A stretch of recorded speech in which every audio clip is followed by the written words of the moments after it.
Jadi sambil juga nyolong-nyolong waktu juga, recording dong di situ gitu kan. Jadi kayak pengen latihan aja karena kan kalau mungkin perform live ya udah gitu kan. Tapi kalau gimana caranya kita nyesuaiin di studio tuh beda feel-nya sama yang di rekaman sama di live tuh beda banget ternyata.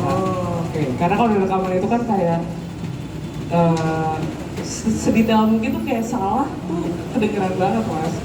Dan kita nggak boleh egois mainnya tuh feel-nya terlalu banyak dan kebutuhan lagunya kan menyesuaikan lagi juga. Gitu. Oke. Tapi kalau emang startnya itu ya dari SAE dan jadinya kena-kena sama audio engineer. Akhirnya setelah itu aku gak langsung session sih mas, tapi kayak emang ngebantuin aja. Tapi malah jadi sosmed dulu. Oh, Ngantor dulu, waktu itu kantor. Kantor di mana? Ada waktu itu kayak, jadi dia ada label gitu sama ada aplikasi game anak-anak. Oh gitu. Gitu, jadi gak langsung emang sessionnya kayak berhenti aktif. Jadi waktu itu kayak kantor dulu, pas kantor iya, session Tanjung. Oh, Tanjung. Adiknya Sheila Dara. Suaminya Nadine ya? Iya, Oke. Nadine. Satu dari situ, baru abis itu aku bantuin juga nama temanku juga, Faye Lutfi yang KMP juga ngisi drama juga. Oke. Lagu session dia, abis itu baru Nadine. Gitu. Siapa tadi katain? Siapa yang Faye Lutfi. Aquarius. Aquarius. Gitu, jadi pas sama Nadine baru aktif session. Kok kayak ini kan banyak drummer muda yang juga skillnya di atas rata-rata. Maksudnya sebenarnya apa sih yang harus dilakukan? Karena gue jujur beda era nih sama lo nih. Tiga nih ya, beda era. Biar lo ada di sirkuit utama, biar lo ada di skena, lo tuh harus ngapain? Apakah konten lo harus diperbaiki? Apakah lo emang harus tetap gaul jam session di cafe tiap malam? Atau lo harus cuman produce musik terus lo sebarin ke teman-teman lo aja, link network. Harus ngapain sih biar bisa stand out? Kan banyak saingannya. Lo ngelakuin apa sih? Kok bisa jadi bagian di fase sekarang ini? Kayak dulu. Yang dulu? Apa lini start? Lagi mikir, buying time buat mikir. Mau gue dulu. Iya, kayak dulu. Kalau gue jujur, kalau dari dunia session gue nepotisme. Karena kalau gue udah session duluan. Dia fair, dia tuh fair. Iya beneran, gue nepotisme. Kakak lu siapa kakak lu? Kalau gue adalah drummer lumayan. Ada nama bandnya Bara Suara. Jadi dulu Marco Steviano, kalau yang nggak tahu itu kakak kandung gue. Ada kakak gue yang lain lagi tapi dia nggak drummer. Tapi kakak lo yang lainnya nggak mungkin dikasih tau. TikTokers. TikTokers. Dokter fashion. Dosen fashion. Nah, tapi yang itu nggak usah didengerin, itu marah-marah mulu. Tapi kakak gue ini Marco dulu beda 6 tahun sama gue. Dia udah terjun ke dunia session duluan. Jadi yang di kepala gue itu sebelum gue mulai bekerja dan dibayar, itu gue cuma tahu cara dapetin duit dari main drum adalah menjadi session player. Padahal dari dulu gue dari SD, dari SMP lah, SMA gue main basket doang. SD SMP itu gue punya band, SMP lah gue punya band. Band gue lomba mulu, band rock, mainin Ramones, AC/DC, The Sigit. Terus tiap lomba band pasti kalah, udah pasti kalah. Karena gue nggak mainin si Korea, udah pasti kalah lah, udah pasti. Mainin si Korea? Gak bisa gue juga, nggak dengerin juga. Bohong banget. Bisa lah dengan skill dia. Bisa, tapi lebih seru main Ramones. Gak mau kan ya? Iya benar. Lo anak pang jiwanya. Bisa, tapi seru maksudnya gue tanpa menjelekan ya. Cuma band gue pada saat itu band rock.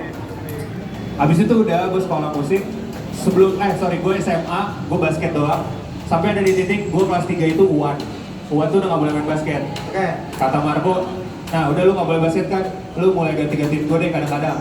Nah jadi gue langsung diceburin main sama, pada saat itu Marco lagi sessionnya Afgan dan Raisa. Oh pada saat era itu ya? Era itu Marco lagi session Afgan dan Raisa. Pada saat itu gue jadi berkesempatan main beberapa kali, 3-4 kali kalau nggak salah sebelum gue berangkat kuliah sama Raisa. Tapi sebelum itu, karena Marco udah ada teman-temannya di dunia session juga, gue sempat diajak gantiin buat band namanya Groovy, tau gak sih? Keren, teman ada di sini. Bari, Derry. Mas Diri, gue ganti Mas Diri karena dia nggak bisa ngambil cuti. Itu pengalaman pertama gue mendapatkan uang dari main drum. Itu pergi ke Toraja, masih 10 jam tuh, turun Makassar nggak usah Toraja. Terus gue bilang, ini kerja gini banget nih ya, tapi nggak apa-apa, seru pada saat itu.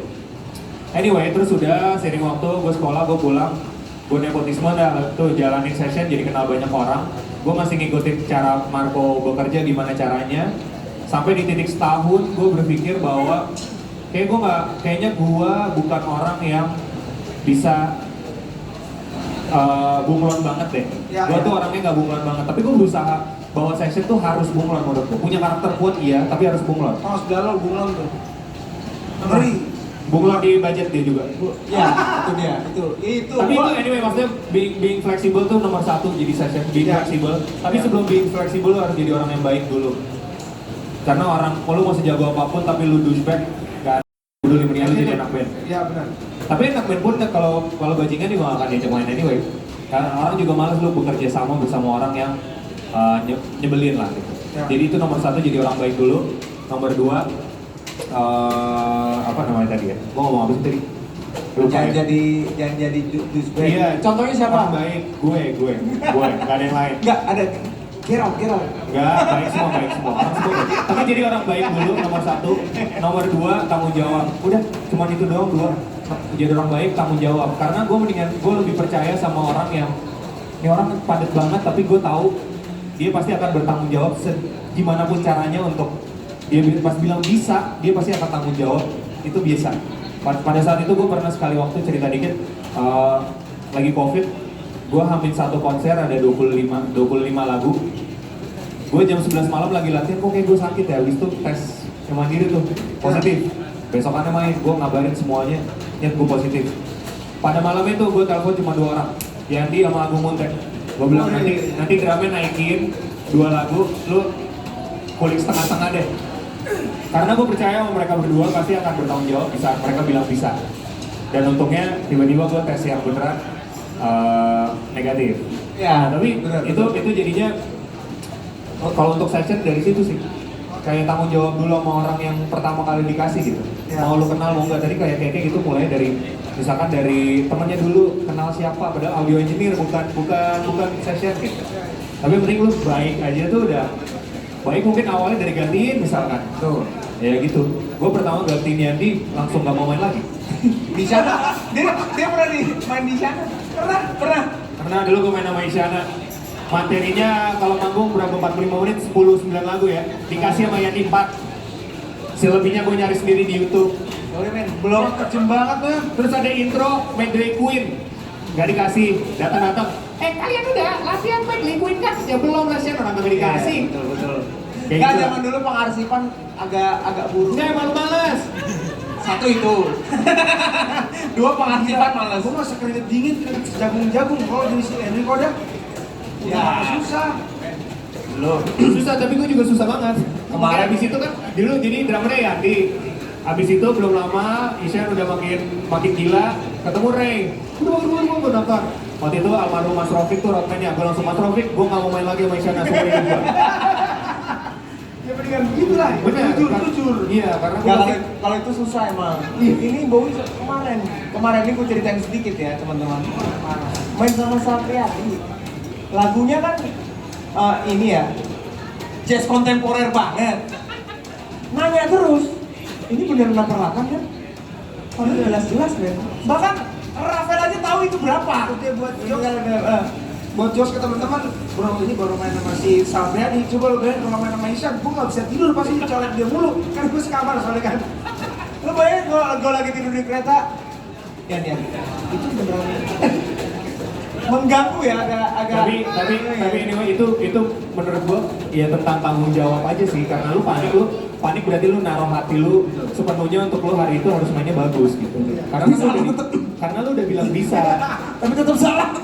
tapi lu udah berusaha semaksimal mungkin. Maksimal. Tinggal Itu gak dipanggil penting. lagi paling. Nah, 2 gram jadi ketutup. Yang ambil gitu jadi gua. Iya, aman untungnya. Aman. Nah, kalau lo udah nggak di main, gue penasaran kayak nih, apa nih polanya nih? Polanya mungkin kalau dari Kak Hendrik kan udah jelasin ya, itu jelas banget pastinya. Tapi kalau misalkan Nepotisme apa nonton nepotisme? itu juga. Ya, tapi ya satu tanggung jawab, kedua kayak ternyata dari pengalaman aku